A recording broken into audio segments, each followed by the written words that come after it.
पहले जंगल राज था, पहले जंगल राज था। मतलब आप लोगों को डरा क्यों रहे हैं? आप 17 साल के विकास का हवाला दीजिए कि मैंने 17 साल में क्या किया। मुझे बताइए 17 साल में आपका हर ग्राफ, हर पैरामीटर पे आप नीचे क्यों? दाम है, महंगाई है, ये सब कुछ अब गरीब आदमियों के लिए जीना मुश्किल कर दिया है। तो बीजेपी वाले ने आपको बेहतर से आपको हाथ में ले लिया है, आपको कठपुतली बना दिया है और ये कठपुतली बना के आपको नचा रहा है झुनझुना बजा करके कि आपको हम राष्ट्रपति बनाएंगे। ये भावनात्मक मुद्दा पे भैया भड़काया जा सकता है, भाषण दिया जा सकता है, समर्थन लिया जा सकता है, लेकिन इस पे विकास नहीं हो सकता है। नमस्कार, बोलता बिहार देख रहे हैं आप और मैं हूं आपके साथ सरफराज आलम।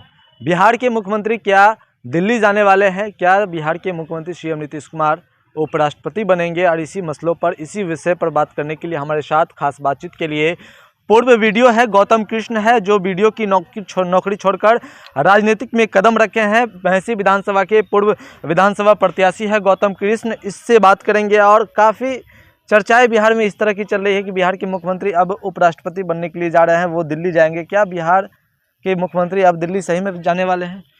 बहुत बहुत धन्यवाद सरफराज बाबू, पत्रकार साहब। हम चैनल के माध्यम से बधाई देना चाहते हैं ख्वाबी पुलाव और माननीय मुख्यमंत्री जी को सपना देखने के लिए बधाई देना चाहते हैं। बिल्कुल आप सपना देखिए, बीजेपी वाले आपको सपना दिखा रहे हैं, क्योंकि आपको ये सपना दिखा करके ना आप घर के हैं ना घाट के हैं, आपकी हाल तो गधे वाली हो गई है। आपको ना बिहार में मन लग रहा है और ख्वाबी पुलाव जो आपके मन में पड़ रहा है कि अब हम बिहार को तो लगभग 17-18 साल से तो झूठ पे झूठ बोल करके, सुशासन का राज करके और माननीय लालू प्रसाद यादव जी को नीचा दिखा करके, जंगल राज कह करके आपने तो 20 साल, लगभग 20 साल का मैंडेट ले लिया। लोगों को अब क्या झूठ दिखाएंगे? अब लोगों को कौन सा विश्वास दिलाएंगे? अब लोगों को कौन सा भविष्य का सपना, बिहार को बेहतर प्रदेश बनाने का सपना दिखाएंगे? अब तो आपके पास कोई मुद्दा बचा नहीं है। तो बीजेपी वाले ने आपको बेहतर से आपको हाथ में ले लिया है, आपको कठपुतली बना दिया है और ये कठपुतली बना के आपको नचा रहा है झुनझुना बजा करके कि आपको हम राष्ट्रपति बनाएंगे, उपराष्ट्रपति बनाएंगे। ना आप घर के रहिए, ना घाट के रहिए, ना बिहार में विकास होगा, ना ऊपर में आपको बनाएंगे। तो मुबारक हो आपको आदरणीय नीतीश बाबू, आपको मुबारक हो ख्वाबी पुलाव और ख्वाबी सपना देखने के लिए। जब जब सवाल किया जाता है तब तक जो एनडीए के लोग हैं, वो तमाम जो नेता है, वो यह कहते हैं कि लालू के राज में क्या समय था और अब के राज में क्या समय है। लोग अब सुरक्षित महसूस कर रहे हैं और पहले असुरक्षित महसूस करते थे। पत्रकार महोदय, मैं आप ही से पूछ रहा हूँ और चैनल के माध्यम से आमजनों से पूछता हूँ, जब लोगों ने आदरणीय लालू प्रसाद यादव जी में के कामों में से बेहतर काम का आशा देखे तो माननीय नीतीश कुमार जी को मौका दिए। हम मानते हैं, चलिए हमसे बेहतर उम्मीद लेकर के आप पे मौका देखे थे, लेकिन मुझे बताइए 17 साल में आपका हर ग्राफ, हर पैरामीटर पे आप नीचे क्यों हैं? शिक्षा हो, स्वास्थ्य हो, विकास हो, सुरक्षा हो, और हर पैरामीटर पे आप बिहार को नीचे गर्त में लेके गए हैं। अब आपके पास वोट मांगने का, लोगों को गुमराह करने का सिर्फ एक ही मुद्दा बचा है कि पहले जंगल राज था, पहले जंगल राज था। मतलब आप लोगों को डरा क्यों रहे हैं? आप 17 साल के विकास का हवाला दीजिए कि मैंने 17 साल में क्या किया। अगर आप, मैं तो कहता हूं, चैलेंज देता हूं बीजेपी और जदयू के किसी भी नेता को, बिना आदरणीय लालू प्रसाद यादव और तेजस्वी यादव और राजद का नाम लिए बिना आप राजनीति करके दिखा दीजिए, तब मैं मानूंगा आप में विकास में दम है। जदयू के नेता है हर्षवर्धन सिंह, उन्होंने कहा है कि तेजस्वी यादव अभी बच्चा है, उन्हें सीखने की अभी जरूरत है। अरे बच्चा तो आप लोगों को है, हम तो बच्चा होकर के सबको सिखा दिए कि पूरे बिहार में और सबसे लोकप्रिय नेता पूरे देश में अगर कोई है तो वो है भविष्य का मुख्यमंत्री, जनता के मुख्यमंत्री आदरणीय तेजस्वी यादव। आप 30-30, 40-40 हेलीकॉप्टर लेकर के पूरे बिहार का चक्कर लगाए आदरणीय एक युवा नेता को हराने के लिए, लेकिन एक युवा ने आपको दिखा दिया कि एक युवा सोच, एक तेजस्वी सोच, एक भविष्य की उम्मीद, एक जननेता क्या होता है। और आप कहते हैं बच्चा है, लाज लगती है। आपके जैसे बुद्धिमान और आपके जैसे समझदार व्यक्ति जो घर बैठ करके एसी में बैठ करके बात करते हो और बड़ी थोथी थोथी बात बोलते हो, आपको तो शर्म आनी चाहिए। कि एक युवा ने कहता हाथ कंगन को आरसी किया, पढ़े लिखे को फारसी किया। अब बचा है कुछ बताने के लिए तेजस्वी यादव को? पूरे देश ने उनको नेता मान लिया है। पूरे देश सदन के अंदर जब होते हैं तो बोलती बंद हो जाती है मुख्यमंत्री जी की, सदन के सभी नेता को।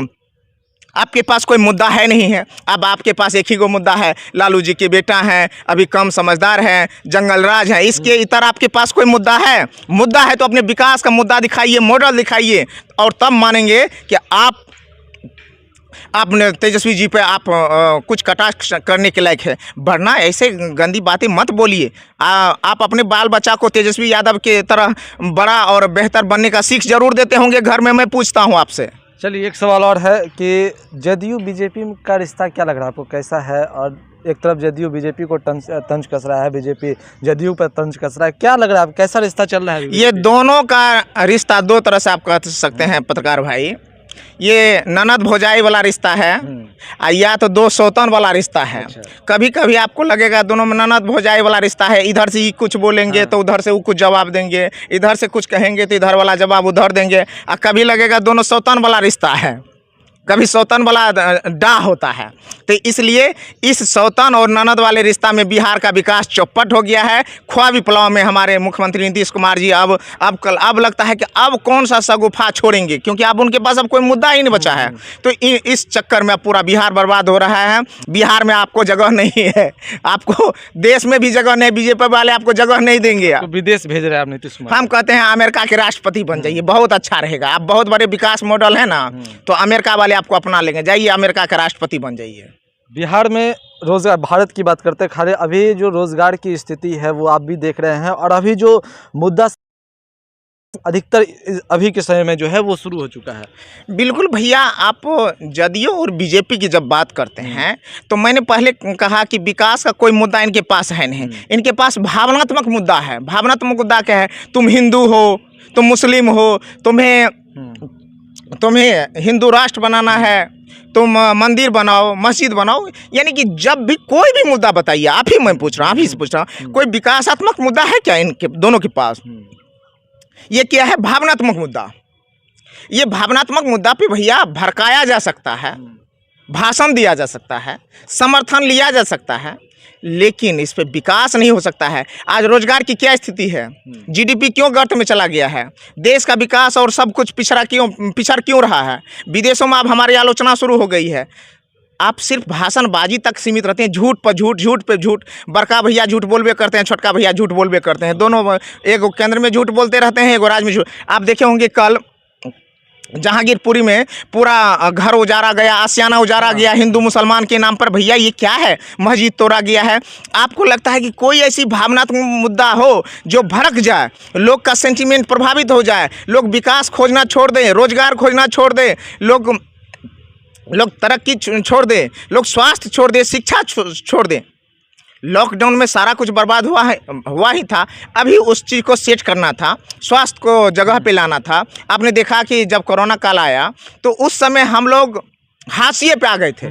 आम आदमी दर दर की ठोकर खाने लगा, लोग बेमौत मरने लगे। हमारे पास ना स्वास्थ्य की बुनियादी सुविधाएं थी, ना हमारे पास अब शिक्षा की कुछ है, तो शिक्षा तो बर्बाद हुआ। अभी हमें पटरी पर लाने की ज़रूरत थी, हमें देश को फिर से आर्थिक उत्थान की ओर ले जाना था, लेकिन बदले में क्या किया है? अभी जो जहांगीरपुरी दिल्ली में हो रहा है, ये सिर्फ भावनात्मक मुद्दे को भड़काने की बात हो रही है। अभी कुछ दिन पहले आपने देखा होगा कि रामनवमी के मुद्दे पर जनक राम ने भी बयान दिया था कि मस्जिद में जो है अजान पर पाबंदी लगनी चाहिए, साउंड पर पाबंदी लगनी चाहिए। बिल्कुल, मैं तो कह ही रहा हूँ कि भैया बीजेपी और जदयू के पास तो यही मुद्दा है, भावना भर के, ताकि आपको लगे महंगाई भूल जाइए, रोजगार भूल जाइए, पेट्रोल डीजल का दाम भूल जाइए, सब कुछ भूल जाइए, और आपको लगे कि मैं हिंदू हूँ, या तो आपको लगे मुसलमान हूँ।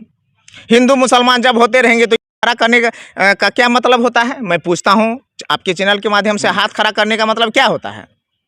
क्या हम ये कह दें कि मैं अलग हूँ? अलग होने का मतलब होता है सरकार से अलग होना, समर्थन से अलग होना, उनकी मुद्दा और सिद्धांतों से अलग होना। आपके मुद्दे एक ही हैं, आपके पास सरकार में समर्थन केंद्र सरकार और राज्य सरकार में है, ये है, तो आप फिर अलग हाथ कैसे अलग कर दिए?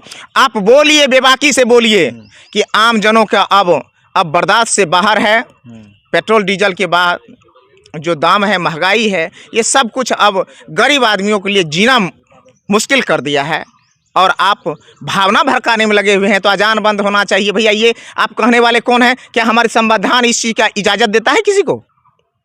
किसी को आप रोक सकते हैं क्या? हर व्यक्ति को अपने धर्म को मानने का और पूजा पाठ करने की स्वतंत्रता है। नहीं तो आप अपना फंडामेंटल राइट्स पढ़ लीजिए, फिर से पढ़िए। उन लोगों को ज़रूरत है, मौलिक अधिकार हमें पढ़ने की ज़रूरत है।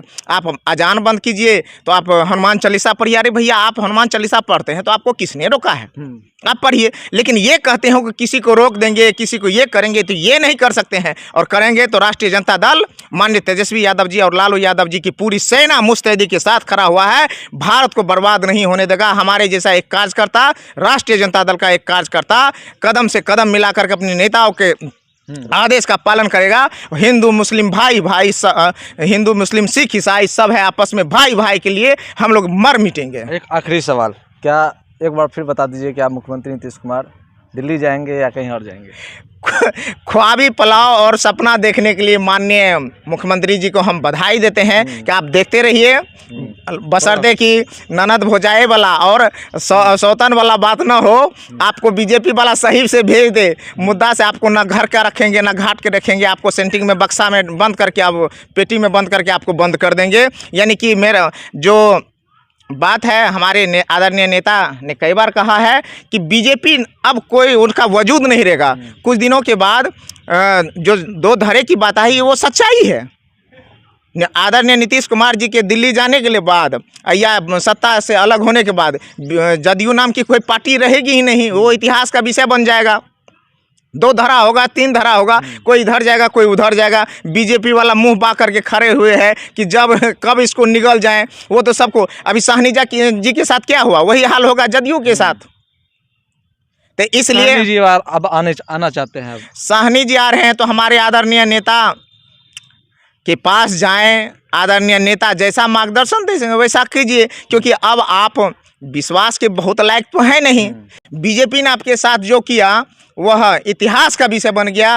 वो विषय आपकी पूरी जिंदगी आपको खंजर भोंकेगी, त्रिशूल भोंकता रहेगा।